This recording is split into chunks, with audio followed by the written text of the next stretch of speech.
অপকর্ম করলে আওয়ামী লীগের মতোই বিএনপিকেও ছুঁড়ে ফেলবে জনগণ। দলীয় নেতাকর্মীদের এমন হুঁশিয়ারি দিয়েছেন বিএনপির মহাসচিব মির্জা ফখরুল ইসলাম আলমগীর। মঙ্গলবার বিকেলে ঠাকুরগাঁও সদরে মোলানি উচ্চ বিদ্যালয় মাঠে গণসংযোগ কর্মসূচিতে তিনি এই কথা বলেন।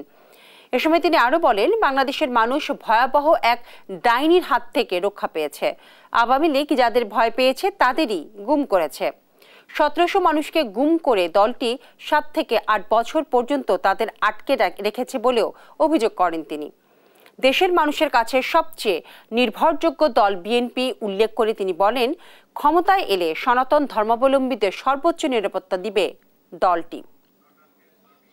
দানের সৃষ্টি আপনাদের, একে রক্ষা করার দায়িত্ব আপনাদের। আওয়ামী লীগ অন্যায় না করে, অন্যায় করতে গেলে মানুষ ক্ষমা করবে না, মানুষ ভালোবাসবে না।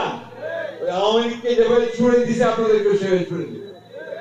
সুতরাং অন্যায় কেউ যেন না করে সেদিকে খেয়াল রাখবে।